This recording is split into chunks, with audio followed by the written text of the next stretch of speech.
Bom dia a todos. Obrigada aí pela presença de todos, os participantes aqui nesse primeiro evento da nossa webinar, aqui do Comitê de Controladoria, tá? IFP&A. Eu queria agradecer também a todos os mantenedores que fazem parte aqui do IBF, que fazem a possibilidade da gente ter esse tipo de evento, um evento que é muito enriquecedor. Eu sou Roberta Rosenburg, sou CFO da Topaz e sou líder da Comitê Técnico de Controladoria FP&A.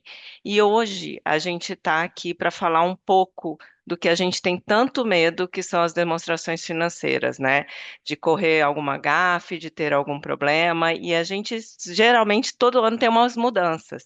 Então hoje eu trouxe aqui para nos auxiliar o Silvio Takahashi, que é sócio da UI, da Auditoria UI Brasil e vai iniciar aqui com a gente no nosso webinar para dar algumas dicas e algumas informações importantes. Silvio, bom dia, seja bem-vindo.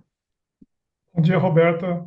É um prazer estar aqui. Eu agradeço aí o convite aí da diretoria do IBF, ao seu convite para compartilhar aqui nessa próxima hora algumas atualizações de FRS. Então, eu vou aqui compartilhar minha tela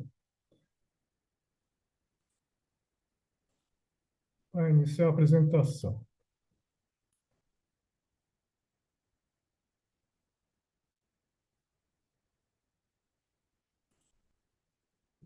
Estão todos vendo? Sim, Sim, já estamos. Ok. Bom, eu vou falar um pouquinho aqui, logicamente, do IFRS 18 e CPC 51, que eu acho que é o pronunciamento aí que está mais em voga ultimamente, até porque sua aplicação é em 2027, mas já tem aqui efeitos práticos, já inclusive em 2025, eu vou comentar um pouco durante a apresentação. Eu vou passar, acho que a maior parte do tempo falando sobre esse tema, e no finalzinho também eu vou fazer uma pequena atualização de outros pronunciamentos que o IASB, e por consequência o CPC, também estão revisando, que entrarão aí em vigor no futuro bem próximo. Falando um pouquinho do FS 18, né? Acho que todo mundo já ouviu falar, não sei quantos já leram aí também o CPC 51. Até o finalzinho do ano passado a gente tinha desculpa de que não tinha versão em português, né? Mas agora a gente já tem. É só do pronunciamento, o CPC não tem autorização para emitir a base para a conclusão e os exemplos ilustrativos, que eu acho que é muito enriquecedor, mas o IBRACON tem o direito de traduzir o pronunciamento completo no Brasil e os que tiverem interesse em ler a base para a conclusão e os exemplos ilustrativos podem acessar aí o site do IBRACON. Infelizmente, o livro traduzido do IFRS é pago, mas eu acho que é uma ferramenta bastante importante aí para suportar as nossas decisões. Então, o CPC 51, que é o equivalente ao IFRS 18, foi emitido oficialmente no Brasil no finalzinho de dezembro. Se a gente juntar todo o material com a base para conclusão, exemplos, a gente tem mais de 200 páginas, então é um pronunciamento bastante extenso, né? E qual que foi o intuito do IASB em emitir esse pronunciamento, na verdade, né? Então, vem aquela velha discussão de relatório de sustentabilidade versus demonstração financeira, demonstração contábil, qual que é mais útil, qual que não é. Então, o IASB, ouvindo aí o mercado, todos os stakeholders, julgou necessário fazer uma revisão no IAS 1, né? Que no Brasil é o CPC 26 e que vai ser substituído aí pelo CPC 51. Então, esse pronunciamento visa principalmente dar maior relevância às informações contábeis. E através de quais mudanças principais que o IASB e o CPC pretende atingir essa meta, né? Então, é dando mais orientação no agrupamento das contas, nas peças e nas notas explicativas, que é o conceito de agregação e desagregação que a gente vai falar depois, aumentar um pouquinho a comparabilidade na demonstração do resultado, né? Então, a gente tem chamado a demonstração de resultados historicamente como DRE, né? Demonstração de resultados do exercício, desde a promulgação da lei das SAs, lá em 1977, mas hoje o pronunciamento chama essa peça como demonstração de resultado apenas. Então, ficou uma DR, não é mais DRE aqui, para fins desse pronunciamento. E as famosas medidas de desempenho definidas pela administração, que o pronunciamento chama de MPMs, né? Os Management Performance Measures, né? Que é o conceito de EBITDA, que acho que é o principal non-GAAP, que as companhias aí divulgam ao mercado, né? Mas tem vários outros indicadores, mas o EBITDA talvez seja o mais clássico NPM que a gente utiliza aqui no Brasil e em diversas outras jurisdições. Então, o IASB passou a dar maior guidance para a divulgação desses índices e indicadores não contábeis. Bom, então fazendo uma breve cronologia aqui desse pronunciamento, né? Ele, na verdade, começa antes de 2017, né? Então ele vai a uns quase 15 anos atrás, quando surgiu essa ideia de revisão do IAS 1 do CPC 26, né? Mas em 2017 o IASB divulgou um discussion paper sobre o tema, então para sentir aí é como se fosse um termômetro para ouvir aí o mercado, né? Então, várias jurisdições fizeram comentários sobre esse discussing paper, né, inclusive o Brasil. Em 2019, foi emitido o primeiro Exposure Draft, né, que é a minuta do pronunciamento que vai para a audiência pública e tem uma série aí de questões, né, sobre o que o mercado acha dessa minuta. Isso volta para o IASB e passa-se um tempo, né? Nesse caso aqui foram 5 anos, para que a norma final fosse emitida. Em maio de 2024, então, foi emitido de forma definitiva o IFS 18. Qual que é a vigência desse pronunciamento, né? Então, logicamente, que ele vige no Brasil a partir de 1º de janeiro de 2027, com os saldos correspondentes afetados, né? Então, quando a gente for preparar as demonstrações contábeis de 27, logicamente que os saldos de 2026 também vão ter que ser apresentados na forma comparativa. E quem é regulado pela SEC norte-americana vai fazer algum prospecto, alguma oferta de títulos no mercado norte-americano, isso também se aplica a 2025, porque você precisa ter 3 anos aí de comentários de MD&A, então, para fins de SEC, então, seriam 3 anos, né?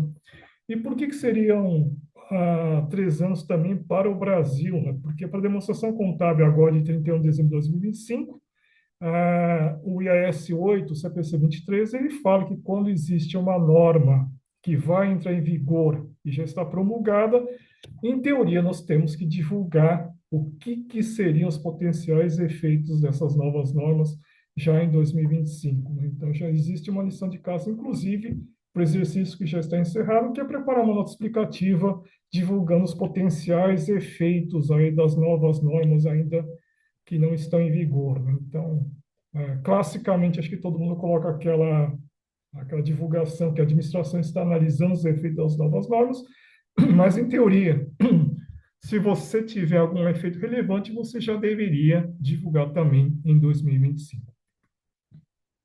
Bom, eu já falei um pouquinho aqui do timeline, né, da emissão do CPC 51. Eu acho que a grande demora, por que a norma, o CPC 51 foi emitido somente no final de dezembro, nos últimos dias, aí no apagar das luzes aí do exercício de 25? Porque a CVM estava fazendo um estudo bastante criterioso junto à sua área jurídica para ver os potenciais conflitos do CPC 51 com a lei das SAs, a Lei 6.404. Por quê? Porque lá na Lei 6.404 tem os artigos, acho que 175, que tratam aí do conteúdo das peças das demonstrações contábeis, né? E como a gente vai ver aqui daqui para frente, existem aí algumas diferenças de apresentação requeridas pelo CPC 51 que eventualmente poderiam gerar debate se estarem em conflito com a lei das SAs, né? Então, a conclusão da CVM aí dos reguladores foi de que existe uma previsão legal de que a CVM aí é capaz de gerar normativos contábeis e que isso suplantaria leis anteriores, né? Então, para quem é, principalmente sociedade de grande porte, companhia aberta registrada na CVM, então não existe de questionamento aí legal de alguém querer dizer que a demonstração contábil não está em consonância com a lei das SAs, né? E, logicamente, que o CFC também vai acompanhar esse entendimento para os demais tipos de entidade, né? Então, foi por isso, basicamente, que o pronunciamento foi postergado para ser emitido no final do ano. Então, existiu toda essa avaliação legal nesse meio tempo aí, entre maio de 2024 e dezembro de 2025, até que o CPC 51 fosse emitido, né? Tem um tópicozinho aqui no final do slide que fala sobre as os potenciais impactos do plano de contas, principalmente sobre agregações, classificações, também que eu vou comentar aí durante a apresentação. Bom, então começando aqui pela mudança mais visível, né, que acho que todo mundo está preocupado, que é no formato, na cara da demonstração de resultado, né? Acho que todo mundo tem aquela vaga ideia, não sei se ainda o pessoal acha isso, mas acho que a ideia desses webinars aqui é justamente tentar aí esclarecer que o CPC 51 não é somente uma reclassificação na DRE, então existem vários outros impactos em controles internos, plano de contas, em governança, que precisam também estar no radar de todos aí, preparadores aí das demonstrações. Mas, logicamente, que a principal mudança aqui, que eu acho que é a mais preocupante, é na classificação da demonstração de resultado, né? Então, como que fica aqui a demonstração? Hoje a gente tem muito a demonstração de resultado por função, até porque a lei das SAs assim o exige, né? E com o CPC 51 vai ter um mix de natureza e função, né? Hoje acho que as empresas divulgam em nota explicativa a abertura das despesas por natureza, né?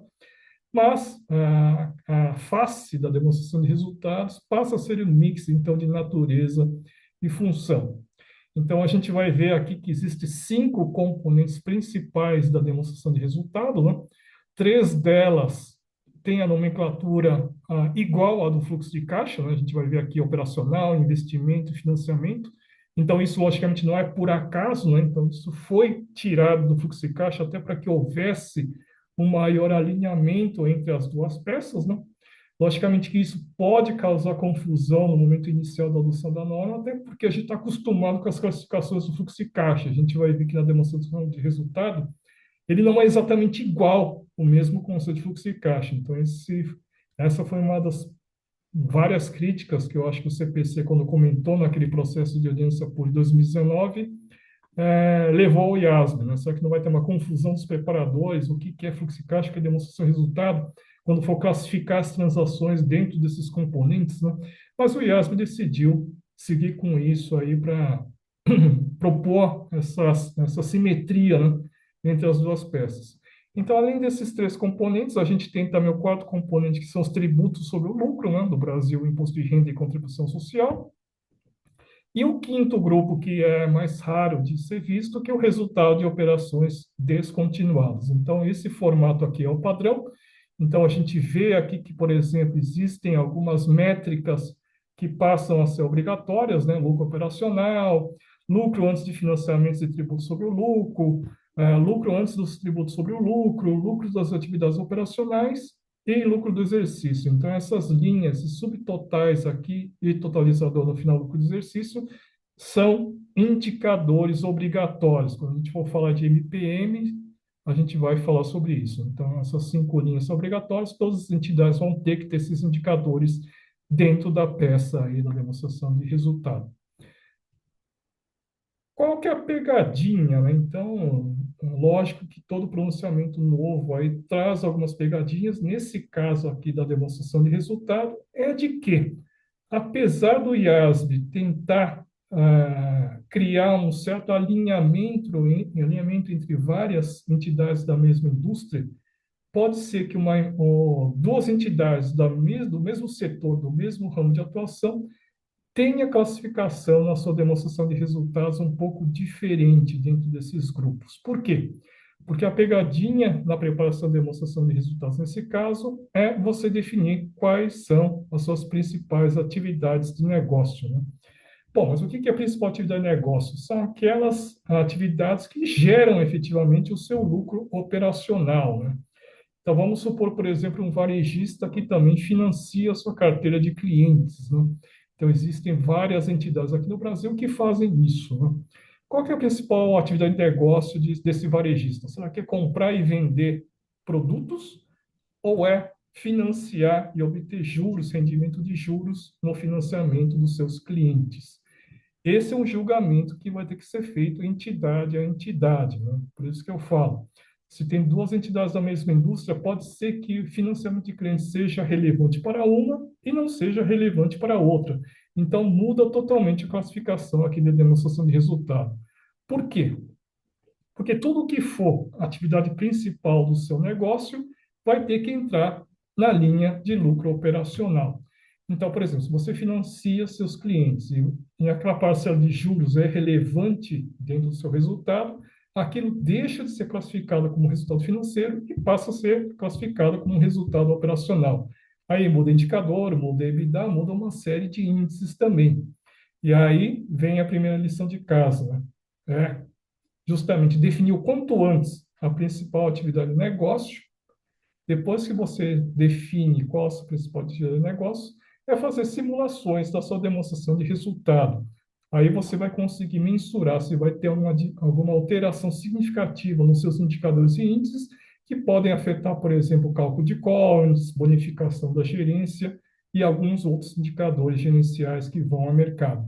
Então, essa é uma lição de casa importante, né? Sem definir atividade de negócios, você não consegue fazer todas essas simulações. Quem não fez, infelizmente, já está um pouco atrasado, né? Então, quanto antes você faz, melhor você consegue se preparar para o fechamento aí de 2027. Parece que está longe, mas na verdade já está logo aí. Em 2026 também já vai ter que ser demonstrado da mesma forma, né? Ah, e como que você define a principal atividade de negócio, né? Então, não existe um threshold, não existe um critério muito claro. Você vai ter que usar julgamento e, logicamente, também antecipar as discussões com o seu auditor, né? Se você for trocar de auditor nesse período, é bom também você discutir com os dois auditores, o atual e o sucessor, para ver se há um alinhamento também nesses conceitos. Então, aquela velha questão, né, que a gente vive falando. Bom, o US GAAP é muito claro nessas definições, o FRS ele dá margem para julgamento. Nesse caso aqui, principal atividade de negócio, não existe, por exemplo, um percentual de receita, de lucro, para você dizer se é principal atividade de negócio ou não. Você vai ter que usar o seu julgamento profissional, discutir com a administração, com o C-Level, envolver todas as camadas aí da administração da governança para chegar a essa conclusão. Porque, conforme eu falei, pode ter impacto aí em várias ou outros aspectos da entidade. Bom, o que que vai dentro dessas principais categorias aí da demonstração de resultado, operacional, investimento e financiamento, né? Então, começando pelo final, né, no financeiro, nós temos todas aquelas receitas e despesas decorrentes de transações que envolvem obtenção de financiamento, de funding. Então, resultado, receita ou despesa de atualização de debêntures, empréstimos, financiamentos, juros de outros passivos, passivos de arrendamento, que é o IFRS 16, CPC 06R2, plano de pensão, tudo que envolve financiamento, então entra, logicamente, nesse componente de financiamento na demonstração de resultado. O que entra no componente de investimento, né?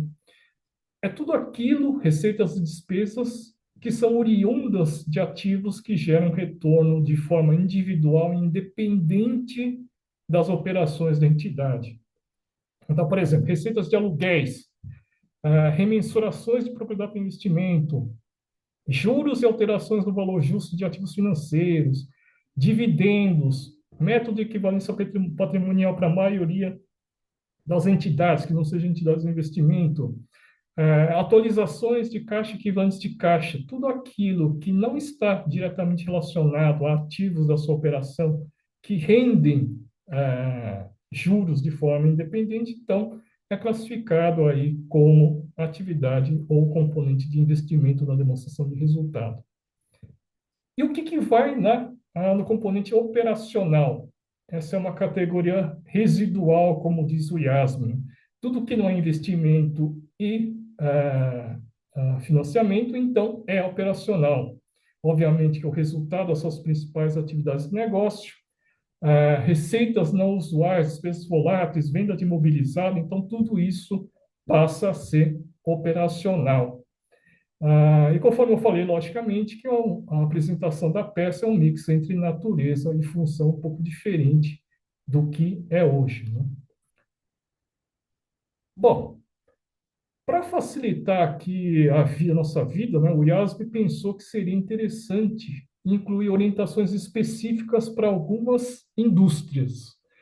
Então, para ajudar na classificação o que é operacional e o que não é, o IASB já incluiu dentro do IFRS 18 três tipos de atividades que uma entidade pode prover a seus clientes. Então, aquela entidade que investe em ativos, né? Um fundo de investimento, um FIP, uma empresa de real estate, uma empresa que financia seus clientes, né? Pode ser aí um banco, principalmente, uma instituição financeira, mas pode ser também aquele caso de uma indústria ou varejo que também tem uma carteira, uma financeira dentro do grupo econômico, que é que visa financiar seus clientes. E todas as demais atividades que não se inserem nesses dois tipos de principal tipo de negócio, o IASB chama de outros tipos de atividade, né? Então, por que que isso ajuda, né? Então, porque o IASB já fala se determinadas transações para esses tipos de indústria, onde que eles devem ser classificados dentro da demonstração de resultado, né? Então, para ilustrar um pouquinho aqui, eu peguei dois tipos aí de eventos e qual que seria o impacto na demonstração de resultados para alguns tipos de indústria que o IASB já define no pronunciamento, né?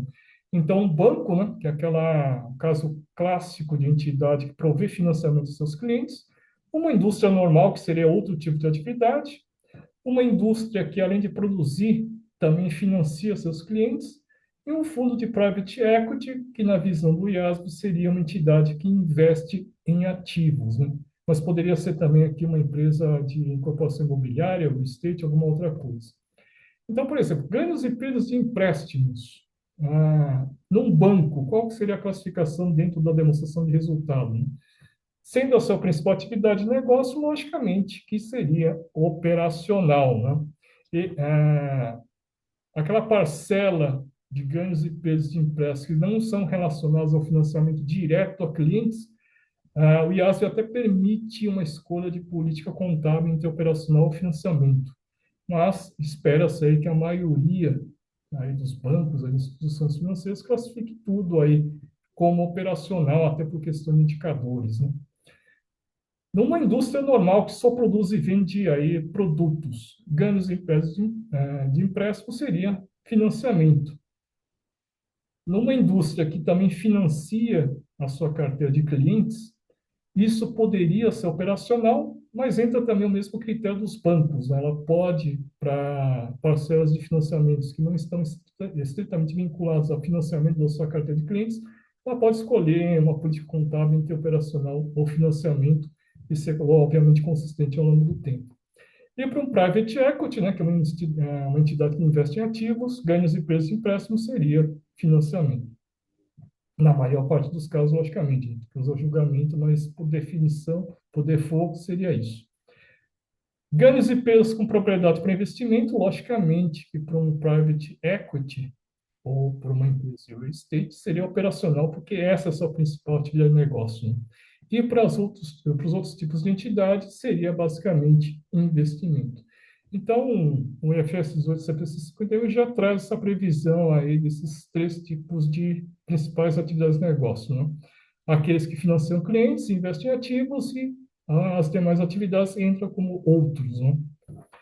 Ah, então, logo por aqui, a gente já consegue ver aí a diferença entre o que a gente tem hoje da demonstração de resultado e o que vai mudar em relação à aplicação do CPC 51. Então, a gente tem algumas diferenças aí que vão ser trazidas para o novo pronunciamento e, logicamente, aí que requer aí toda uma reeducação aí dos investidores, do mercado, para aquelas companhias abertas que divulgam em press releases, relatório de administração com indicadores, né? Então, existe aí uma potencial mudança que já precisa ser estudada, conforme eu comentei no início, né?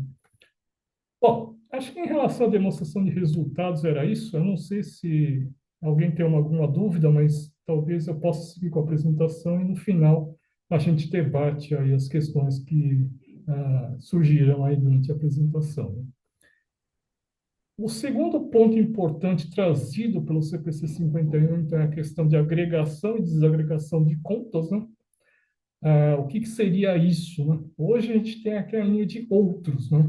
Em vários lugares da demonstração contábil, né? Por exemplo, a gente fala que outros contos a pagar, outros contos a receber. Eu vou até dar um exemplo aqui de como muda a agregação. E hoje talvez a gente siga muito aquela orientação da lei das SAs, né? Se uma conta for menor que 10% do total desse grupo de contas, em teoria você poderia agregá-las e colocar como outros aí no balanço, né? Que o IFRS 18 CPC 51 traz de novo em relação a essa agregação e desagregação dessas outras contas, né? Então, existe aí agora um guidance mais definido de como que você agrega outros. Então, na verdade, essa linha de outros vai ser uma exceção, quando você não tiver como classificar uma determinada conta de jeito nenhum. Mesmo assim, você vai ter que explicar por que que você não conseguiu desagregar isso, né? E qual que é o princípio básico de agregação, né?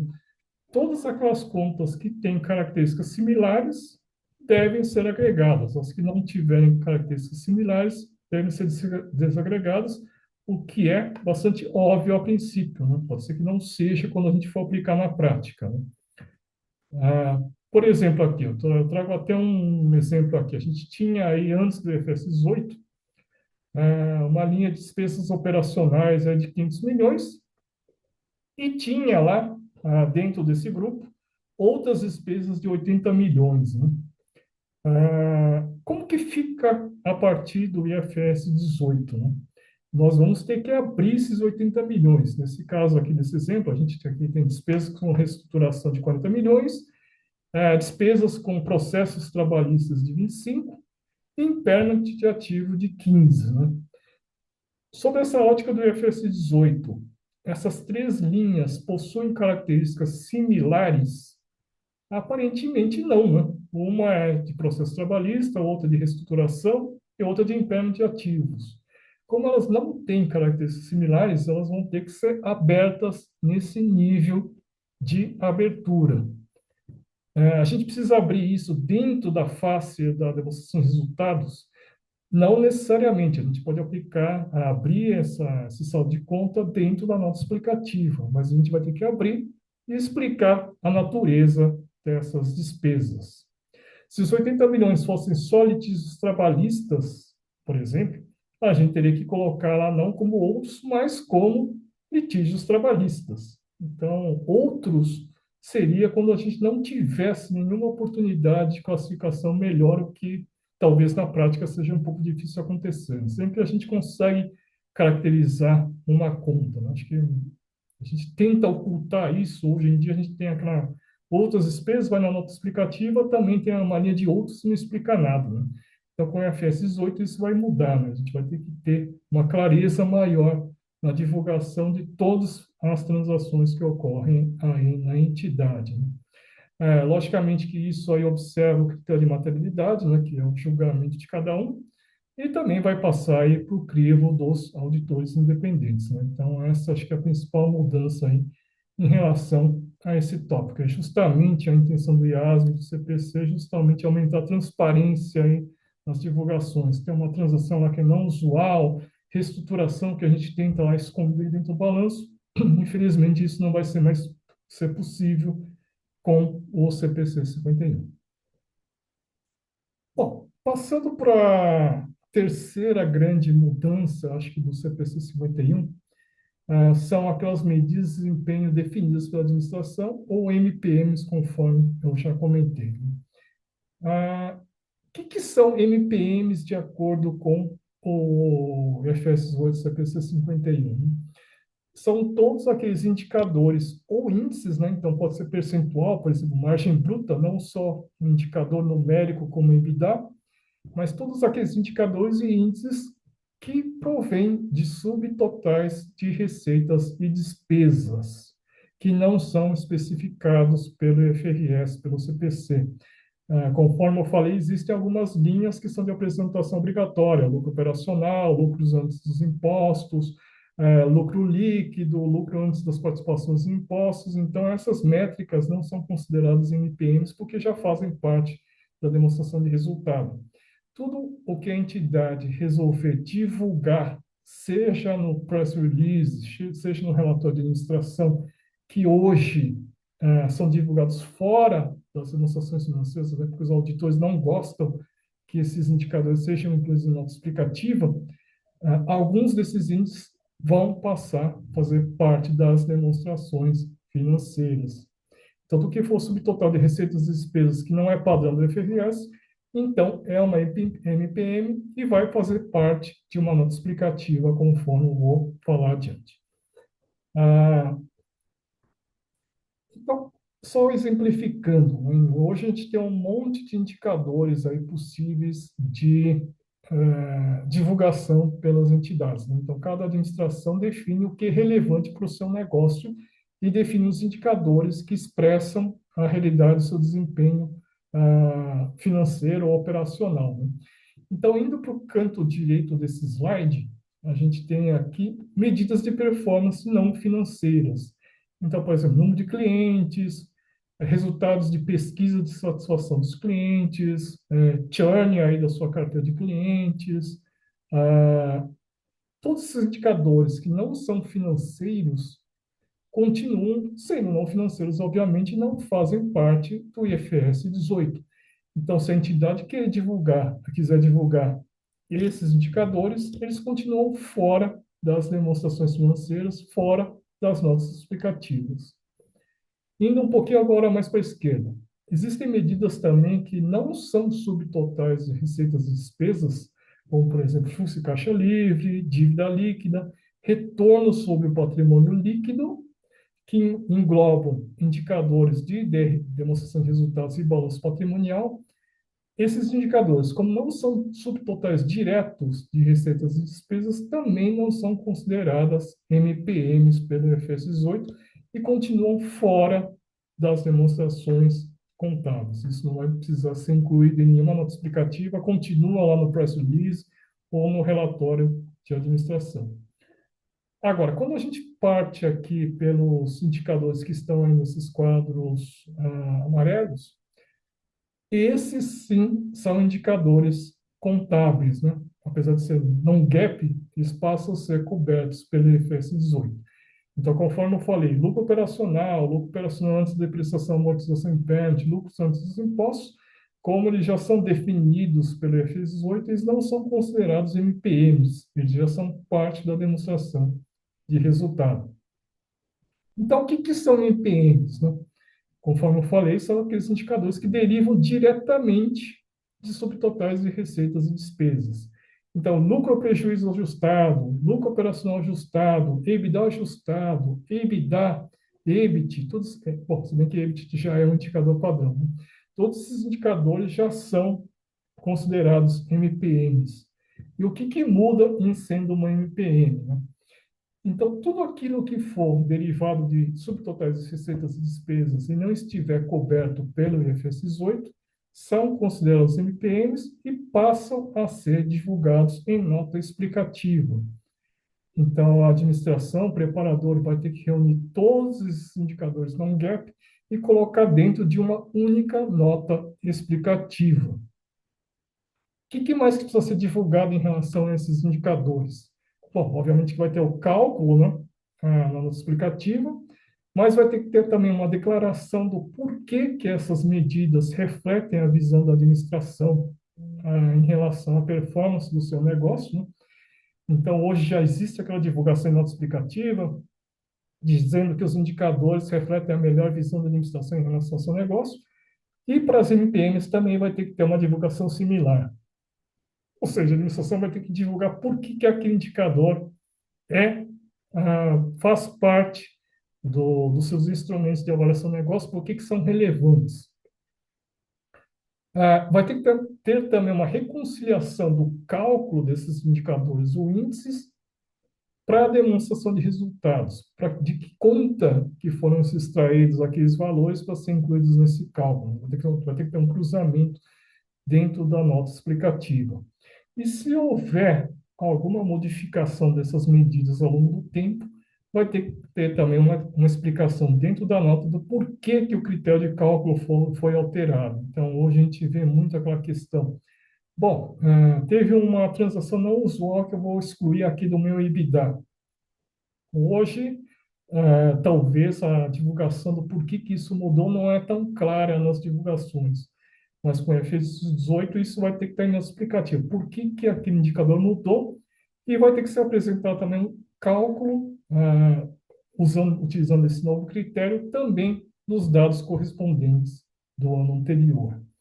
Então, com isso, o IASM visa melhorar a transparência das informações e aumentar, logicamente, a compreensão dos usuários das demonstrações financeiras em relação a como a administração gere o seu negócio, né? Ah, eu trouxe aqui um exemplo, logicamente que essa apresentação vai ser distribuída a todos depois do webinar, mas está em inglês, inclusive, um exemplo de nota explicativa de como ficaria aí a divulgação das NPMs nessa nota única, né? Então, tem aqui a inclusão aqui dos motivos, do porquê que aquele indicador é importante, uma demonstração do cálculo do indicador, né? Importante também dizer que quando você divulga o cálculo desse indicador, você vai ter que também divulgar os efeitos no imposto de renda e na participação dos não controladores, né? Das linhas que tiverem esses efeitos, né? Aqui a gente fala, por exemplo, ganho ou perda na venda de ativo fixo, então é demonstrado aí o efeito de impostos sobre essa linha aqui no cálculo do indicador. E para as linhas que têm efeito para não controladores, também existe aí a divulgação desse efeito nessa nota explicativa, né? Então, com isso, acho que tanto o preparador como o auditor aí tem um critério mais definido de como fazer a divulgação desses indicadores, o que tem que ser divulgado no explicativo, o que fica fora no explicativo e o que precisa ser divulgado, né? Motivo, reconsideração do cálculo, efeito do imposto de renda e participação de não controladores. Então, está se fechando o cerco aí para a divulgação dos indicadores não gap, né, não contábeis, mas que partem aí de linhas da demonstração de resultado. Bom, falando sobre os impactos que essa nova norma deve ter. Então, eu falei que quem não começou a analisar os impactos está atrasado, né? Até porque na demonstração de 2025 vai ter que ser dito aí se existe algum impacto relevante em relação à adoção das novas normas ainda não em vigor, né? Mas existe também um dos impactos operacionais nas empresas, né? Então, logicamente, que é reclassificação de receitas financeiras, acho que um item importante a trazer também, que eu acho que muitos ficam preocupados, né? Se você tem variação cambial de financiamento, logicamente que essa variação cambial vai ter que afetar a linha de, de financiamento. Mas, por exemplo, se você tem atualização cambial na sua carteira de clientes, como ativo subjacente operacional, aquela parcela da variação cambial vai ter que entrar no componente operacional.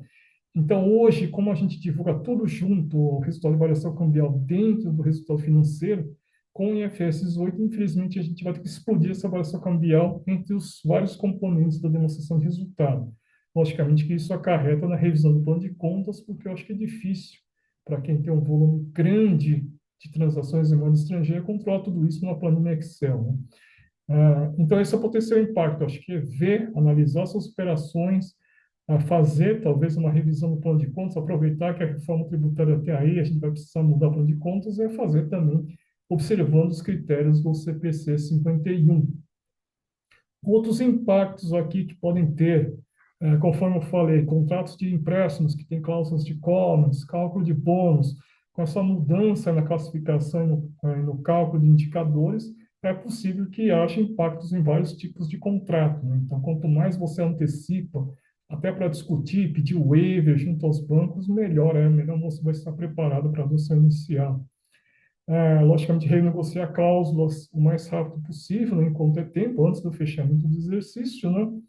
E discutir com os vários departamentos da empresa, com o C-Level, com as outras áreas operacionais, eventuais mudanças, né? Porque isso pode trazer impactos aí em diversas áreas dentro da entidade, né?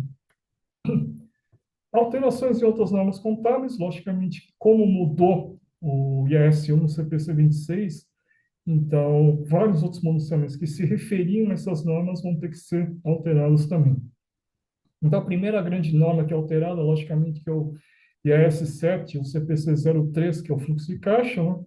Então, para quem faz o fluxo de caixa no método indireto, o ponto de partida deixa de ser lucro-prejuízo e passa a ser lucro-prejuízo operacional, né? Então, já muda um pouquinho aí a forma de a gente conciliar a demonstração de fluxo de caixa. Opção entre classificação de fluxo de caixas de dividendos e juros foi em grande parte eliminada, né? Então, dividendos pagos serão financiamentos, né? Entidades que não têm como atividade principal investir em ativos ou fornecer financiamentos a clientes, né? Os juros pagos são financiamentos, os juros e dividendos recebidos são investimentos aí para a maior parte dos casos. E entidades que têm como atividade principal investir em ativos e fornecer financiamento a clientes, dividendos recebidos, juros pagos e recebidos são impactados pela classificação da demonstração de resultado. Então, se for classificado como investimento, no fluxo de caixa também vai ter que ser classificado como investimento ou financiamento, a depender do caso. Outro pronunciamento que foi alterado, o IS 8, que é no Brasil é o CPC 23, que é aquela mudança de política contábil, correção de erros, né, mudança de estimativa, né? Então, teve uma mudança na nomenclatura desse pronunciamento, passou a ser Base for Preparation of Financial Statements, e alguns requisitos que estavam no CPC 26 no IS 01 passaram a fazer parte do CPC 23. E, por final, o IS 34, que é o CPC 21 no Brasil, que trata das demonstrações interinas, né, para quem prepara ITR ou demonstrações trimestrais, semestrais, teve também a inclusão dos MPMs dentro dessa norma aí, que devem ser divulgados também de forma interina. Bom, considerações finais em relação ao IFRS 18, ao CPC 51, então eu falei acho que algumas vezes, então é bom já avaliar os impactos, eventualmente fazer uma revisão de processos e aprimoramento dos sistemas de informação, né? Partindo dentro daquela lição de casa, que é definir a principal atividade do negócio, ver impactos lá nos MPMs para poder ver quais as alterações devem ser feitas no plano de contas, e logicamente que isso vai afetar aí, o processo de controles internos e também aí os sistemas de informação, né? Avaliar a necessidade de alterações nas políticas atuais, né, principalmente em função aí dessas definições que eu comentei agora. Reeducação, acho, do mercado externo, né? Se você tem investidor, banco, fornecedor, qualquer outro stakeholder que esteja interessado nessas demonstrações contábeis, acho que é bom já fazer esse processo de reeducação. A gente está fazendo esses webinars para os diversos tipos de público. Na UI a gente tem feito também para membros do Conselho de Administração, comitês de auditoria, então é um processo aí que leva um certo tempo e é bom a gente já passando esses conceitos para educar aí o mercado como um todo, né? Eu já comentei bastante também sobre discussão de contratos, bonificação, troca de auditores. Para quem precisa trocar por conta da rotação, já é bom envolver também o auditor sucessor nessas discussões. Ah, é basicamente isso, né? A gente tem um tempo aí razoável, apesar da norma ser vigente a partir de 2027. Já tem, como eu falei, esses impactos em 25 e 26, né? Então, a gente já está um pouco atrasado para quem não começou a analisar esses efeitos aí com a noção inicial, né? Então, acho que basicamente sobre o IFRS 18 é isso, mas nós temos também outros pronunciamentos que estão sob revisão ou que já foram revisados pelo IASB e pelo CPC, né? Eu selecionei alguns dos pronunciamentos, mas, logicamente, no site do IASB a gente tem aquela agenda de discussão do board, né? E que tem vários pronunciamentos lá incluídos. Acho que eu não coloquei aqui, mas acho que não é o público desse evento, mas tem um projeto bastante relevante para bancos, né? Instituições financeiras que está sendo discutido agora, que está em processo de audiência pública, que é a questão do macro-hedge, né? Que é a questão que o IASB passou a chamar de contabilização para mitigação de riscos, né? Que são aquelas operações de hedge que são feitas dentro de uma agregação de transações. Isso é muito comum para bancos, por isso que eu não coloquei aqui, mas é um tema que está sendo discutido no momento e que interessa bastante aí as instituições financeiras do Brasil. Tem um outro tema também que é ativos intangíveis, né, que é um outro tema que eu não coloquei aqui, que vai passar também por todo um processo aí de revisão do IASB, principalmente hoje, que vários ativos intangíveis se tornam cada vez mais relevantes dentro das empresas de tecnologia, por exemplo, que não são reconhecidos. Então, o IASB vai tentar fazer aí uma revisão do pronunciamento no CPC 04, aqui no IAS 38, que é de ativos intangíveis. Trazendo mais para esse público aqui, para a indústria, para empresas aí de médio, grande porte, então a gente tem aqui alguns pronunciamentos que foram revisados aí pelo IASB. O primeiro deles é o CPC 02, que trata de efeitos nas mudanças de taxa de câmbio e conversão de demonstrações contábeis, né? Isso é para quem prepara uma demonstração financeira em moeda de apresentação diferente da moeda funcional, principalmente para países em hiperinflação. O IASB aqui fez uma revisão da norma para facilitar o processo de conversão em moeda de apresentação. Se, por exemplo, uma empresa que tem investimento numa economia hiperinflacionária, como Venezuela, por exemplo, Turquia, então, para fazer a conversão aí dessa entidade, do balanço dessa entidade para a moeda de apresentação, que pode ser uma moeda forte, dólar, real, ela vai sempre utilizar aí a taxa de câmbio de fechamento do último exercício, né? Não precisa mais fazer a conversão pelas taxas históricas ou médias. Um outro pronunciamento que foi revisado, acho que é o CPC 18R3 e o ICPC 09, isso foi feito pelo CPC no Brasil.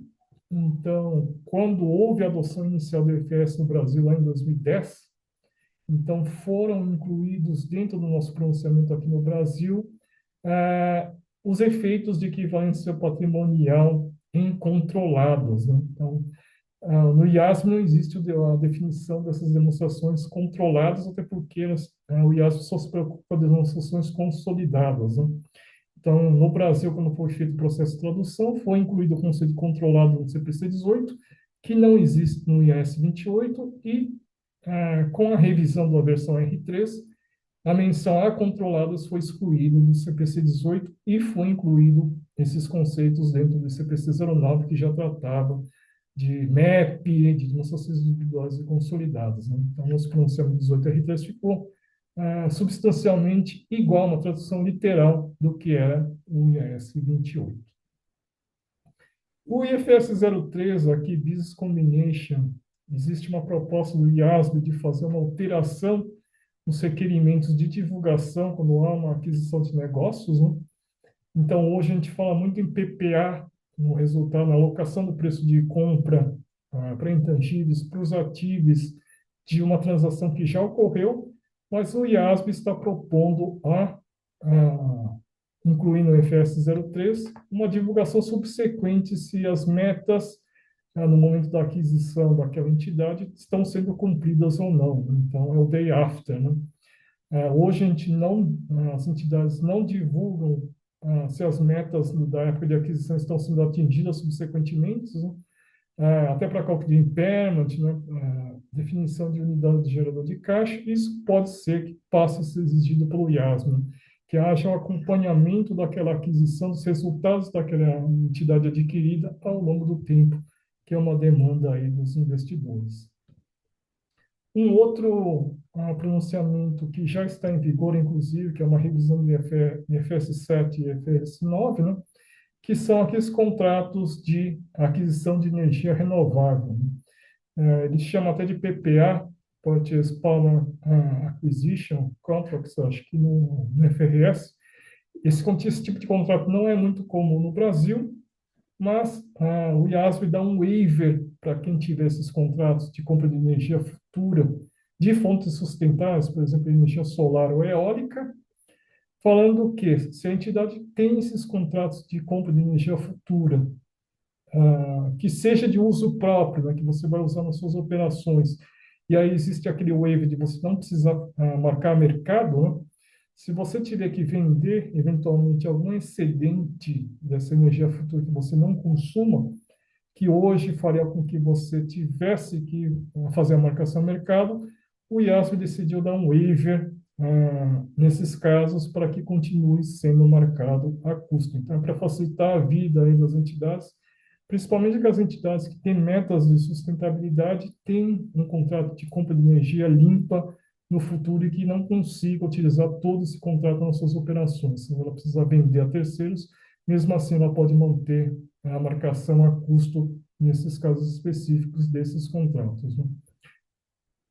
Acho que um outro, não é pronunciamento, mas são exemplos ilustrativos que dizem respeito a incertezas e incertezas relacionadas às mudanças climáticas, que é cada vez mais comum aqui no planeta, né? Então, como que você divulga a incerteza climática dentro da sua demonstração contábil, né? Então, o IASB vai emitir, já tinha emitido em julho uma minuta com alguns exemplos, né? Alguns exemplos ilustrativos de divulgações de incertezas climáticas, né? Então, eram 8 exemplos, acho que agora são 7. Ela cortou um exemplo desse pronunciamento e vai divulgar no curto prazo esses exemplos ilustrativos para nos ajudar a divulgar incertezas climáticas.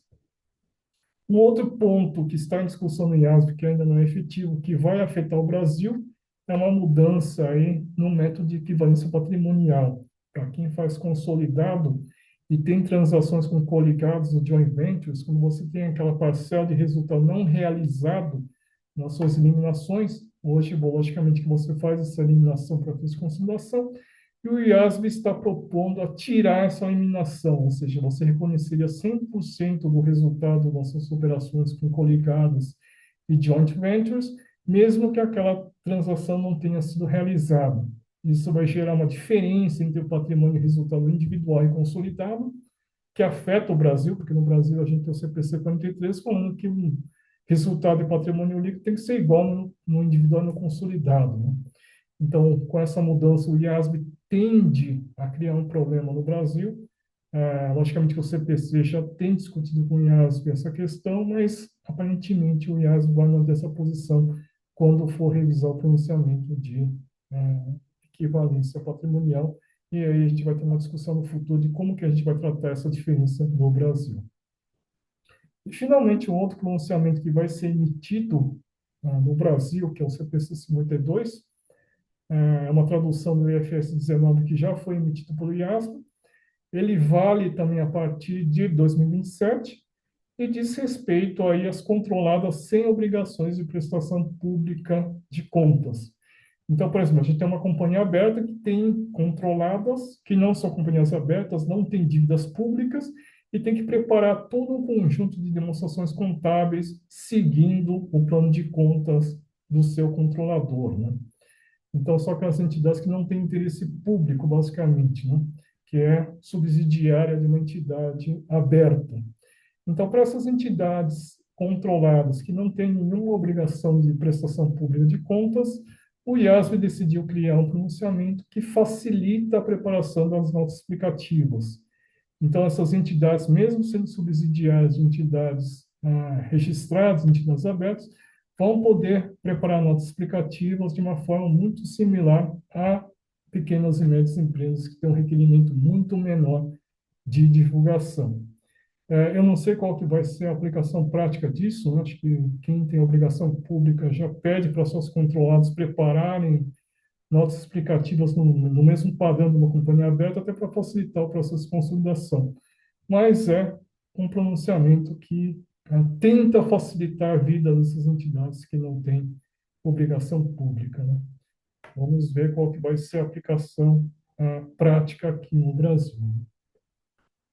Bom, acho que é basicamente isso, Roberto. Não sei se eu fui muito rápido, Ah, se sim. eu... Silvio, eu acho Mas que eu... foi ótimo, tá? Esclareceu muitos pontos aqui pra gente. Quer dizer, a gente tem que voltar a estudar de novo, né? Porque muda muita coisa ano a ano, tá? A gente vai para as perguntas agora. A gente já tem uma pergunta aqui no chat, tá? Estamos em meio da Janete, estamos em meio à implementação de mudanças da reforma tributária, IBS, CBS e imposto de renda. Quais os impactos das mudanças do IFRS 18 nos tributos?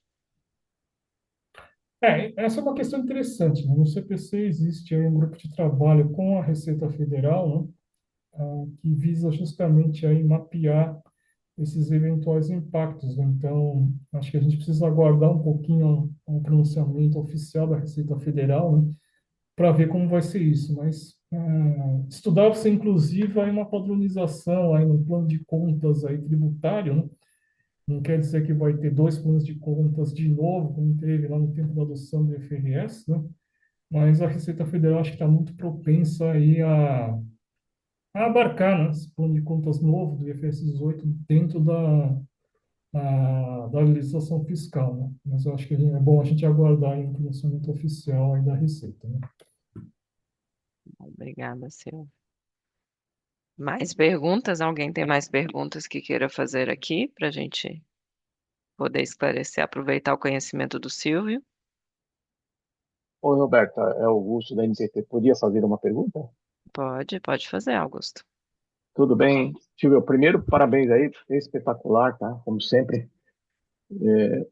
Tem uma discussão, Roberto, relativo, não sei se o assunto é válido, né? Sobre a contabilização do S1, como apresentar isso, que está tendo uma discussão aí para este ano, né? Tem alguma orientação diferente do que eu tenho conhecimento ou que está sendo divulgado?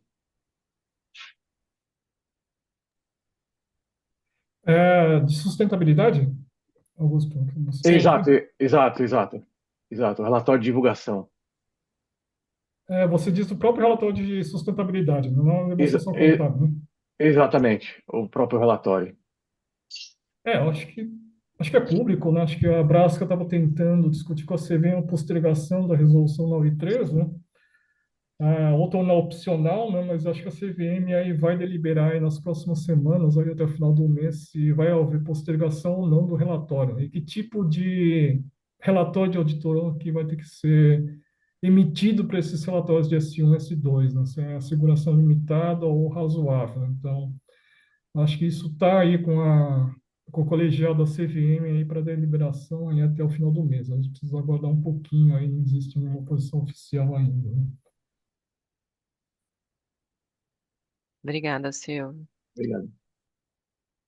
Alguém quer mais escrever no chat aqui as perguntas para a gente poder falar com o Silvio? O Danilo escreveu aqui, parabéns, Silvio, muito didático sua explicação. Pergunta: esta mesma exigência também se aplica a empresas pequenas e, na sua opinião, qual deveria ser a conduta a ser tomada para a grande massa das empresas brasileiras que são pequenas e médias? O CPC-PMI ainda não inclui essa, o IFRS 18 e CPC 51, então, em teoria, eu não sei se é o caso, se você aplica para microentidades ou se aplica PME, acho que PME é mais difícil de se aplicar na prática, né? Mas para as pequenas e médias, que seguem, logicamente, a lei das SAs, logicamente que vai ter que ser aplicada, né? Para quem aplica o CPC, isso é válido, mas se você não tem uma contabilidade tão sofisticada assim, a princípio não seria abarcado, né? Para quem aplica PME ou aquele outro, a NBCT para microentidades, né? Então não se aplica, mas se você quiser ter um nível de governança, segue CPC, ou tem um relatório de auditoria que é emitido de acordo com o IFRS/CPC, obviamente que esse pronunciamento é aplicável, né? Mas acho que a sugestão que acho que todo mundo faz, que tem envolvido na área contábil, é de que para ter um nível de governança adequado, acho que é interessante se aplicar aí o CPC, né? Então, a sugestão seria aplicar mesmo que não exista o requerimento obrigatório, né? Obviamente que isso dá bastante trabalho, envolve custos, né? Mas acho que para fins de governança é bastante interessante, né? Na prática, logicamente que entra a questão financeira, mas para fins de governança acho que é muito importante a aplicação. Obrigada, Silvio. A gente não tem aqui mais perguntas aqui no chat, tá, Silvia? Que a gente pode definir aqui que vai ter muitas discussões ainda, eu acredito, né? Principalmente quando a gente trata de investidores e olha para o mercado. Tem muitas características similares que vão ter que discutir na conta, porque vai depender de cada negócio. De um ponto é bom, porque fica mais claro o que é operacional, o que não é operacional, mas de outro ponto surgem muitas dúvidas em comparabilidade entre as empresas, né? Eu acho que ainda vai ter muita questão, muitas discussões no meio do caminho, tá? E eu queria aproveitar aqui, tá? No dia 25/2, a gente vai ter o kickoff das comissões técnicas de estudos do IBEF, tá? Espero que todo mundo que a gente possa comparecer lá. Então, no dia de 25/2 às 18 horas, vai ser bem legal, tá? A gente vai ser muita gente de peso que vai estar lá discutindo com a gente sobre a reforma tributária. Eu vi que teve gente que perguntou aqui sobre a reforma, então seria muito interessante que todo mundo pudesse ir, tá, gente? Agradeço a todos que estiveram aqui conosco, ao Silvio especialmente pelo maravilhoso trabalho aí. Obrigada, Silvio. Ao IBEF, aos mantenedores, e o que a gente vai pedir é que vocês deem a sua opinião aqui, porque é muito importante para a gente adequar todos os nossos eventos e nossas palestras aqui para você, tá, gente? Obrigada aí, uma ótima quinta-feira, um restinho da semana e até a próxima. Obrigado, até a próxima. Tchau, tchau. Tchau. Obrigado.